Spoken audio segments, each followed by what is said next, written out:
Okay, hello and welcome to everybody who's attending this webinar, 3 Marketing Tips to Increase Camp Registration. My name is Glenn Greenstone. I will be taking us through and introducing a few other presenters. I'm the Director of Business Development here at CircuiTree. I also have Tom Newberry on the line with us. He's the President of CircuiTree. And he also has 20 years of camp experience under his belt. Say hi, Tom. Hi, Glenn. Thanks for having us. Appreciate this. We're excited about presenting some of the things that we've learned through working with camps through the years. Yeah. And then we have David Ebner. David is a well-established marketing executive and also the author of a marketing book, Kingmakers, A Content Marketing Story. Say hi, David. Hey, Glenn, thanks for having me. I appreciate the ability to come on and have this chat with you today. Yeah, I'm really excited about it. We're going to be going through quite a bit of content here. So I have a little overview just to get everybody ready and prepped for absorbing all these good pieces of information.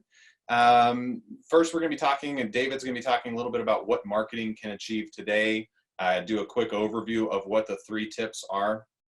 Talk about some email segmentation, why that's important for camps, something called Facebook lookalike campaigns and why those specifically are beneficial for camps, and then the benefits of A/B testing specifically for emails and advertisements to really kind of hone in on what's working best and move forward from there. And then we will save some time at the end for Q&A. So please make notes of your questions as we're going through, and David, Tom, and I will collaborate on answering those at the end. Without further ado, I'm going to go ahead and pass it off to David with the next slide here. All right, thanks, Glenn. So what marketing can achieve today? Kind of a large statement to be made there, but what I'd like to talk a little bit about is kind of the evolution of marketing shortly, and then kind of why we're talking today about these 3 tips.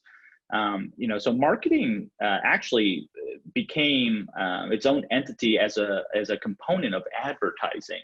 If any of you have seen the TV show Mad Men, you might remember some episodes where they talk about marketing research and they kind of laugh it off in the common nonchalant way they laugh most things off in that show. But there's actually one specific scene where they hired this doctor to come in and produce some documents outlining essentially market research, who they should target ads to and why. And there's even a scene where Don Draper takes this giant book of research and he throws it in a trash can in front of the marketing researcher, because they believe that their gut is going to tell them what the right answer is, not some data in a book. But we got the last laugh as marketers, because today advertising is just a component of marketing. Marketing and the data that we have to produce all the different aspects of marketing is what's king today. And of course, advertisement is just one of those. So overall, there really are 3 basic elements of marketing today. The first is brand awareness, and that is the bucket that's going to fit all of your Super Bowl advertisements, right? Your commercials that you all love so much. And I'm really looking forward to this year's Super Bowl and the commercials we're going to see. But that's really brand awareness. It's to get more people to know who you are and what you do. And then we have digital advertising, which is what we're going to hone in a lot on today. And that is using ads across various sites to promote your services. And lastly, targeted marketing. And that's using elements of data you've collected about your customers and potential customers to launch very targeted campaigns. So we're going to move on to the next slide here. And we're going to talk about the 3 tips, just a general overview. And we picked these 3 tips because their corresponding activities are fairly simple to complete with just little resources, right? So these are good places to start. If you're coming from what I like to call random acts of marketing, and there's nothing wrong with that, right? There's many very large companies that have, and I've worked with a lot of them that have random acts of marketing. But like if you're trying to piece together a team with not a lot of resources, not a lot of dedicated people towards doing these activities, here are some things that you can do pretty much on your own to help boost some potential registration for your camp. So we're going to talk about email segmentation, and that's simply curating a communication to match the behaviors and interests that align with your services. A lot of big words that we're going to make really simple here in a little bit. Facebook lookalike campaigns are pretty neat concept where you can essentially feed data into Facebook and it'll find people that look like the people that you fed in there and try to push advertisements to those specific people. And then finally, we're going to talk about A/B testing, but that's simply improving your marketing by constantly testing new messaging. That could be new graphics. It could be a lot of new elements. I like to tell people that marketing, like law and like medicine, is something you practice. There's no one way to get the result. There's 50 different ways to get a result, and there's always new ways to do it better. So we practice marketing, which I think is helpful for many people. All right, so we're going to start with email segmentation, of course. So the more you know about your contacts, the more effective your marketing can be. It's pretty basic. Like the more data you have about the people you're trying to market to, the more effective your marketing be. And we need to start with that shared understanding before we can move on to the other aspects of this. You build your segments based off of intentions. Look at your data and ask, what does this tell me about the contact's intentions? We have a lot of data and people take a lot of actions, whether it's on our website, whether it's on our social media accounts, whether it's the emails that we send out, the various ways we communicate. But we have to ask ourselves, what does that say about what they're trying to accomplish or what they're trying to get? What are their behaviors? And how do we get in front of them based off of those behaviors? So thinking about that a little further, if they do or don't click on an ad, or they do or don't open an email or click through that email to your landing page, what does that tell you about the different elements of that message? What's working and what's not working? What appeals to them and what doesn't? And what does that mean? Does that mean that people engage in a message that's more about a specific aspect of the camp that you offer? Are they only interested if you're offering a discount maybe or something like that? That'll tell you a lot about their intentions, and that can help you shape some of these campaigns. Build your message around what you believe will drive the segment to action. Best way to know what's going to drive a group of people to take an action is to look at the people who've already taken that action and reverse engineer why you think they got there. And that's really what we're talking about with these segmentations, right? We want to say, what's a good customer look like? What's a good camper look like? Who are the people we're trying to attract? What do they look like? What are the details about them? How did they come to our camp and learn about us, and reverse engineer that? Before you know it, if you've got enough data, you'll start to see correlation. And then as you dig into it deeper, you might be able to even find causation. This data tells us that they took these actions that caused them to register for our camp. And if you can make that magic, you can make that leap from correlation to causation, you are going to have a lot of great information on your hands to do a lot with there. So I'm going to pass it to Tom and have him feed us some information on why segmentation is important for camps. Yeah, thanks, David. One of the things that I feel would be most useful to talk about is where have we seen this done well. And a lot of this started just when I asked David, we had a conversation many months ago, just said, hey, David, what's the things that if you were running a camp that you say, we've got to do this one thing? And this was the answer David said, and it was just email segmentation. And so we unpacked that a little bit, and we shared that information with a couple of camps, and we've seen them execute it pretty well since then. But essentially what the camp did was they wrote a series of emails well in advance, pretty much for the entire year. And then they wrote it specifically for each age camper, and the emails were addressed to mom. And so, for example, camp is ended, and so it's in between that time when summer is ending and school's about to start. And so there's an email addressed to mom that this camp wrote, just kind of giving mom a couple of conversation topics to have with their child that align with a lot of what the child learned at camp that summer. And so it really just allowed the mom to engage with the kid / camper in regard to, hey, here's something this child's going through right now at this specific time. and just help mom just kind of navigate that path with their children. And again, that's something that's a very common need we're seeing across all of our camps, is how can the camp come alongside mom and dad to engage the child, to make sure they're on the path that they need to be on. And the beauty of this, as David pointed out, was this is something you can do well in advance. You use your scheduled emails to send them at the exact time the parent needs them. And by doing that, you're providing value to mom and giving them a resource to, again, just have those conversations that they all intend to have, but may not know how, or just never get around to. And so by doing that, they're continuing to build a sense of authority with mom and within this family. And so that's one example that happens right before school starts. And then probably the next one I think that they did was, it was maybe a month or so in, and just kind of other questions mom should ask the kids, like, what's going on at school? What are you learning? How are the kids behaving? Just things to, again, invite conversations. And then another one as school is even more in motion. And what happens was, and what David suggested was, the first time it's really just value. And then as you get closer and further along in the school year, you begin to start dropping calls to action and just little notes about your camp, just saying, hey, camp's filling up. Would you like to go on and sign up now? And so within the email, there's a link there. And what we saw with this camp was just the return rate just spiked. Also, the affinity from mom to the camp spiked as well. And again, it's a win-win, because the camp feels like they're really accomplishing their mission outside of just the time the kids on property.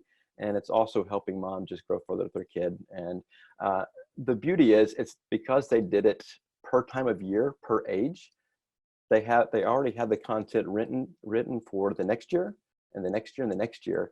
And it was really just a one-time investment of resources and energy that then they just really tweak over and over again from there. And David, I don't know if you have anything to add to that, but I remember that was an example you shared with us. We passed it along. We've seen a lot of positive results all across the board. Yeah, that's a perfect example. And right, and what Tom is describing is that they build a segment out of mom, right? They said, we know these are moms, like we know these are parents because the data we have, we know this is the mom of a camper. What information is important to mom? What do you think is the information that's going to lead her to act towards your camp? And what value can you put in front of mom on an annual basis? And the great thing about email marketing, I mean, people talk about email marketing is dead, yada, yada, yada. Nothing performs as well as email still today. So people could say that all day long, but until the stats relate the same information, I'm not buying it. However, you can schedule those things in advance. There's a lot that you can do there. And I think it's super valuable to use mom as a segment in that example. Okay. Thanks, Tom. Yeah, that's a great camping example. So we'll move on to the next tip here. And that's going to be Facebook lookalike campaigns. Something that some of you might have heard of before, but it's probably pretty new to most of the people on the webinar here.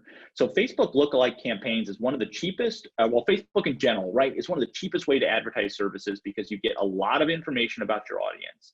If you use the data you have about your current customers and combine it with all that data in Facebook, you'll get a cross section of potential new customers, which is exactly what you're trying to get on Facebook. Facebook has more users than any other specific pieces of software in the country or in the world.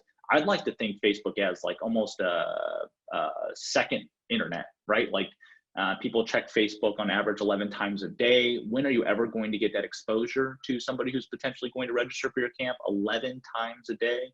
There's no billboard. There is no magazine ad that is going to make up the difference that Facebook essentially can add there.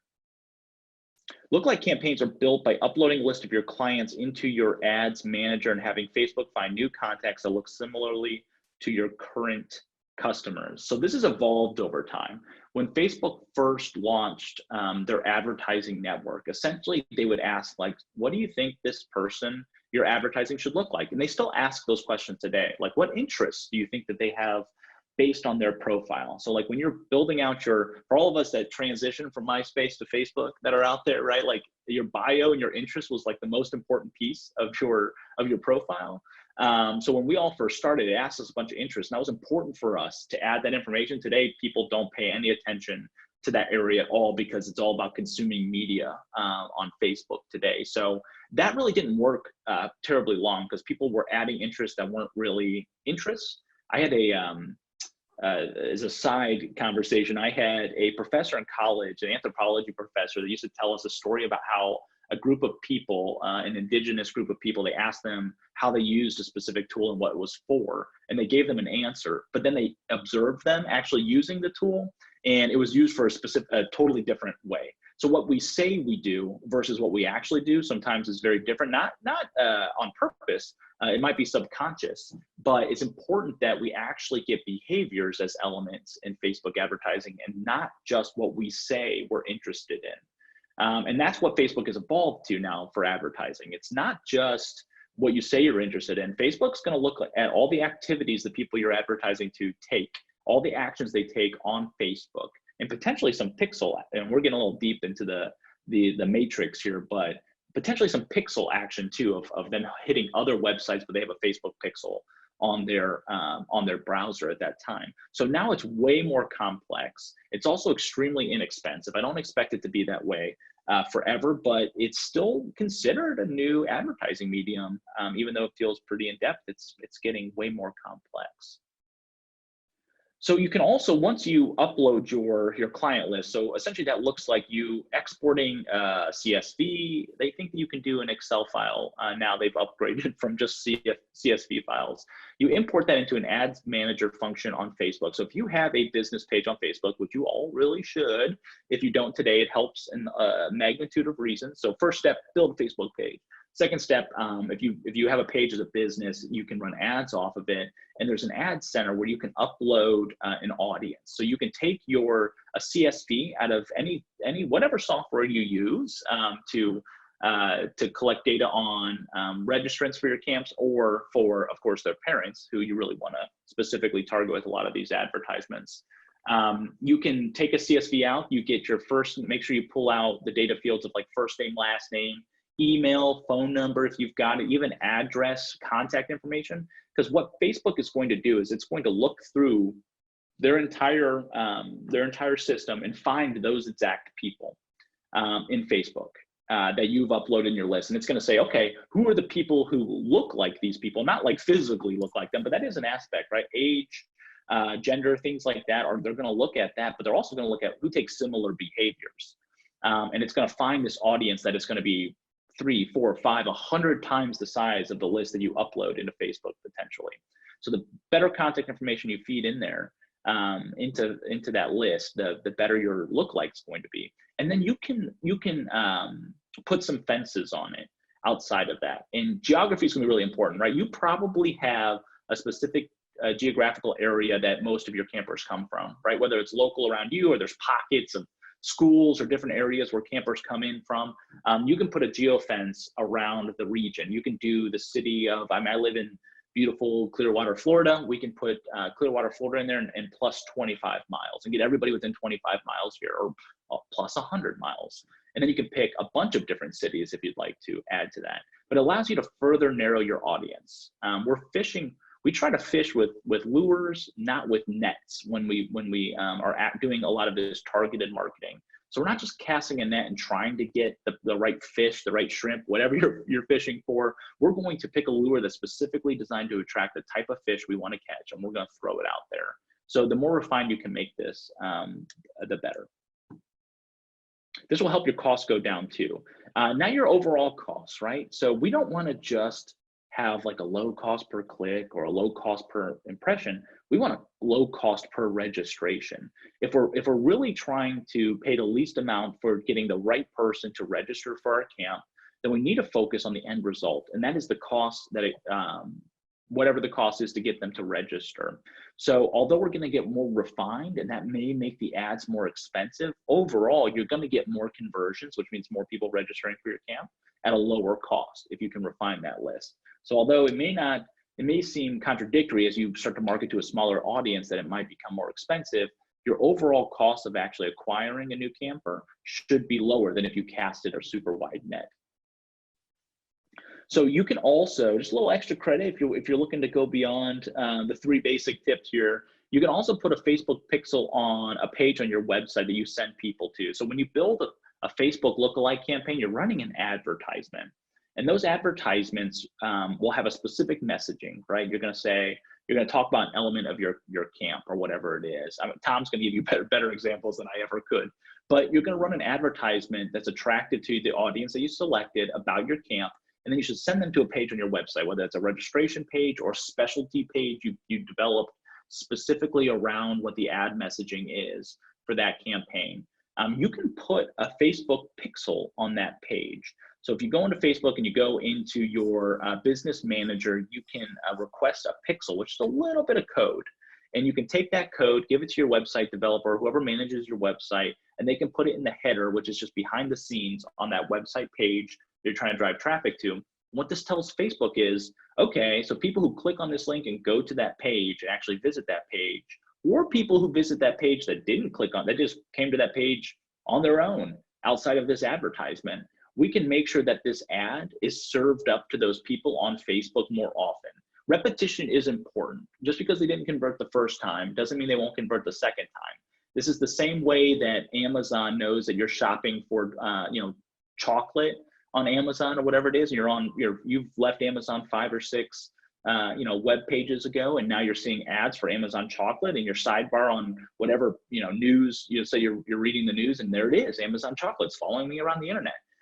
The likelihood you're going to click on something that you've already seen and actually purchase it is actually higher than the original click that you have for the most part. And that's why these pixels and what they call retargeting ads are actually super beneficial. So if you're looking to squeeze out a few extra dollars, putting the Facebook pixel on your page can be very beneficial. All right, Tom, what does this look like for camps? Yeah, and this is a very interesting topic for me, as I'm always surprised at how few camps are utilizing this incredibly powerful tool. And not just what this does today and what it says about how to get your specific ad to the specific type of customer you need, but this is just a very simple boiled down example of this is where we are today, as well as we're just getting started in this world. And so if this is something you're not doing, I cannot encourage you enough to look into this, whether it's you just get in there and start making some mistakes and learning how it works. You'll be so glad you did. Or, if this is completely outside of your skill set, it's worth the investment to hire someone like David to just come alongside and help you figure out how this works, because our world is changing by the day. And thanks to Facebook, we are now allowed such insight into almost everyone. And they don't just use Facebook data, they capture your entire digital footprint. And so the ability we have today and the way Facebook has made it so easy, you can get your message in front of the right people, at the right time. This is just mind-blowing, and it is just a complete shift the way marketing is being done. And so camping often, there's a lot of traditions, and with that, there's some wonderful things, but there's also some things that with that, there may be a little bit of a slowness to delay and to adjust. And this is an area where I'm kind of getting on a soapbox and just asking people in camps to really get ahead of this and be one of the forefront leaders in this, because one of the things we're seeing over and over again just in our culture is just the harm that I guess social media and kids be on the screen all the time is having on kids. And so this is a way to use social media for the good. And I think there's going to be a gigantic surge in camping because of this, because there's beginning to be so much evidence about just the damage that those things can cause. And I think, suicide rate, depression, all those are at all-time high. And so the need for a digital detox, and that's a term that's being thrown out there quite a bit, is growing more and more. And camps are the ultimate place for a digital detox. And I think it is going to be one of the last havens where kids can get away from technology, get in nature, or just really outside of what life is normally like for them. And that's going to be very, very important. And the beauty of using that same tool for good is the way this is growing is it's going to allow camps to really begin to segment off. And what does a camp specialize in? And it could be, a message. It could be kids that are dealing with the loss of a loved one or a very specific interest. Thanks to these tools, you can pinpoint exactly who you want to have who you want to come to your camp and be targeting. And then thanks to Facebook Lookalike, you can just really upload, this is your roster of people that came, find people who are similar to this. And I think we're going to be able to see, or at least have that opportunity for each camp to begin to specialize in what they think they do better than anyone else. And as David said before, you can target it and you can shape it. So if it's geographical, that's one thing, but also there are definitely camps that have kids come from all over the country, and depending on how specific your mission wants to get, you can begin to stretch out even further and further. And again, it's very affordable, and it's really not as intimidating as it may sound either. So this is an area where I'm just trying to get all of camping to get on board with, because there's so much information out there that can be used to really impact lives all across just our country. And I think this is very important. And again, it is tools that just did not exist even 5 years ago to the degree they do now. And David, I don't know if you have anything you want to add on to that, but to me, this is a very important and primarily just underused tool in camping that I feel like needs to be, have a spotlight shine on it. Yeah, I couldn't agree more, Tom. I mean, I have been fortunate enough when I was a much younger man with fewer gray hairs than I have today, to have spent a lot of time in the private marketing kind of world, where there's a lot of money being spent on a lot of different new innovations and ways to market to people, and they don't shy away from whatever costs a significant amount of money. So I've learned a lot from that system, and then I've worked almost exclusively after that with a lot of nonprofits and businesses where these practices have not been adapted yet. So I couldn't agree with you more. This is a ripe area, and I can't help but think, I'm a big comic books fan, specifically the Marvel Universe, and Spider-Man, of course, is the original. And they have that saying, right? With great power comes great responsibility. Facebook specifically can be used for bad things, but it certainly can be used for good things. It's all with with whose hands it is in. The social media itself is not bad, right? It's just how certain people use it. And I think using it for good in the instance that you explained is exactly what I think it's the best element of social media. All right, we're going to go ahead and move on to the next tip, which is talking about A/B testing for emails and ads. So we talked about the first element was segmentation, which is really designed for emails, but you can use it for a lot of different areas, right? Like we talked about Facebook lookalike campaigns, which are advertisements, but you can see where those two things might cross, right? You may want to run a specific set of ads on Facebook to mom. You may want to export just a segmented list that you have that are moms, and there's certain messaging you want to attract a mom with, that you build a Facebook lookalike campaign for, and you select everybody as female in the gender selections, and you could really combine those two things. But A/B testing is where we say, okay, we have accepted that we're going to jump into list segmentation. We're going to jump into some digital ads with Facebook, but how do we make sure that we're going to keep getting the money out of those elements, right? How do we know we're not going to waste money? I'll tell you this, every time you start something new like that, you're going to learn from your mistakes as you go along. It's the same thing I was saying before about practicing marketing versus doing marketing, right?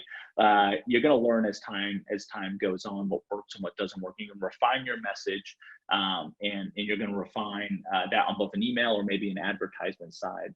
But in the marketing world, it's very unlikely the first attempt of something that we do is successful. It's very often the second effort that wins the customers. I can't tell you the number of campaigns that I've run where we thought we had like a magic bullet, right? Like we thought that our message was just perfect. We were hitting the right audience on the right platform at the right time, and we had authority to deliver that message, and it just failed miserably. However, maybe one little element of that advertisement or one little maybe segment or group responded differently than we expected.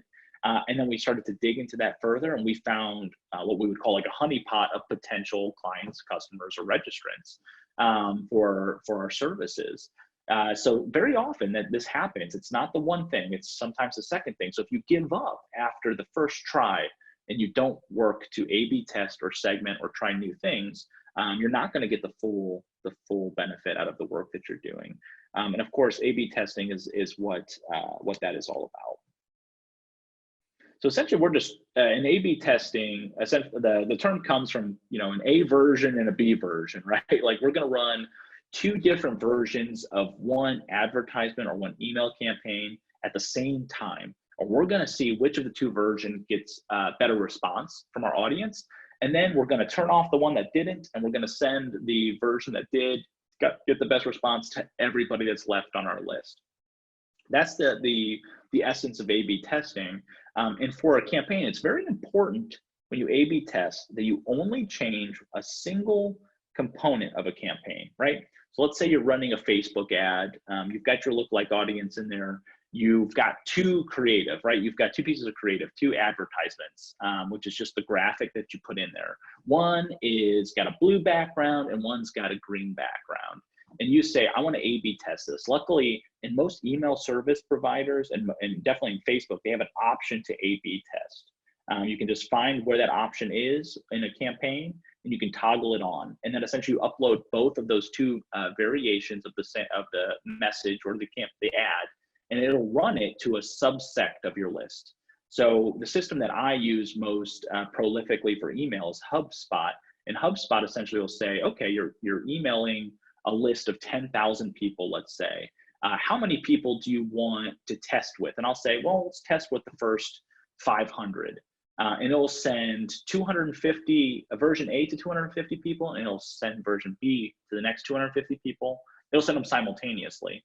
And then whichever one wins, whichever one gets a better response, maybe it's open rate, maybe it's click rate, whatever I set as the indicator that one wins over the other, it'll send to the other 9,500 people, whichever variant won, to ensure that I'm going to have a higher success across the board. But it's very important you only change one element of message or one element of like a graphic or an advertisement to know what the reason was that it performed better. If you change a lot between 1 and 2, you'll never know what specifically about the advertisement or the message was more successful. And if you don't know the reason why something's successful, it's almost impossible to duplicate that effort, right? We're learning about it to get the best out of the email campaign or the most out of the advertisement on Facebook. But in theory, you'd want to know that forever. Wouldn't you want to know that green ads outperform blue ads like 5 to 1? I'd want to know that, so that you produce green ads in the future, right? So it's not just about learning in the now, but it's learning for the future as well. So like I said, just change one thing. So a couple of tips on this. Tip number 3, change one thing. Maybe it's the copy, which is the words that you use, or it's the creative, which would be like the graphics that you use, right? But don't change multiple components. You can A, B, C, D, E, F test things, right? You could test 5 or 6 variants at one time in many of these platforms if you're willing to go down that road. I would send a preliminary touch before choosing a winner, right? Like the system will do that for you, and then spend the bulk of your time and budget on whichever one won the test, right? So if you're advertising, let's say you're running an ABC test and you've got an ad budget, let's say for the month, if you want to spend $2,000, let's say, I would only spend a couple $100s on your test, so you have a large chunk of your budget left to run the actual ad that's the winner of that test. And as far as time is concerned on the email side, again, you don't want to test with too large a subsection because you lose the ability to affect change on the rest of the segment that you've built. However, I would say that if you're testing emails specifically, test with at least 100 people. If you're not sending a message to at least 100 people in a test, I always fear that one person having a bad day or spilling coffee on their shirt that day would have made them act a different way, one way or another, and that would affect the outcome of my test. So if we're talking about percentages here, 1% means 1%, and 1% is the ball game in a marketing campaign. Having a 1% difference could mean a substantial higher number of end clients or customers or revenue in marketing. So we don't want to test on less than 100 people. So let's say you have 1,000 is preferred, I would say, but a lot of us probably aren't dealing with large enough audiences for 1,000, and that's okay. But if you don't have at least 100 people to test something on, my suggestion is just to maybe on a subjective level make a decision on what you think would be the best outcome, whether it's a message or creative, and just run with that. Because the information you're going to get is probably going to be so variant because the sample size is so small that it'll be hard to think that it's statistically significant. All right, Tom, how can A/B testing help camps? Yeah, I love this one just because it's not a complicated idea, but just executing it doesn't always happen. And one of the things that we have seen across all of our camps that works well is just testing a couple of just operational changes, specifically on that closing ceremony. For most camps that we work with, there's usually, when they end camp, parents come in and they pick up kids. And one of the most successful strategies we see is while they're there, while they had a great time and may not want to go home, to just give them an opportunity to sign up immediately while they're there for the following year. And so I've seen a couple of camps do some cool things with this. And most camps we work with, they're about a week long. And so they'll just tweak some things from week 1 to week 2. And then they'll just check with registration and say, hey, how did we do? What was the percentage of re-enrollment? And just those camps that focus on that and are very actively testing and just measuring against that re-enrollment rate while they are still on property. That's just a fantastic way to really just move the needle on where you are as far as filling your camp for the following year. And so I just love this. It's very easy. It's very tangible. It's a pretty easy metric. And we've seen changes as much as, or as little as just the counselor when they're just addressing parents, just encouraging the camper or the mom to sign back up again. We've seen it at this more of a public setting, the director just addressing them and just saying, hey, we're filling up fast. Love to go on and lock in your space. Just things like that, and they just tweak it. The big thing is it's just the discipline of we have a measurement we're trying to move, and we're going to try a couple different things, and we find one that is moving the needle. We're just going to keep doing that over and over again. And so it's again, it's not complicated. That's why I love this. But I will say it's not always done. And I think just with a little bit of effort to be intentional, you can really have a mighty impact on your re-enrollment rate, which from what we see is one of the most important metrics in all of camping. All right. Well, thanks, Tom, and thanks, David. I can say for myself that I really enjoyed that content. It's interesting to hear all your stories and the experience that you have. We will be transitioning into the Q&A portion. I see a lot of good questions here. I'm going to go ahead and stop the recording and I appreciate everything you guys presented here today.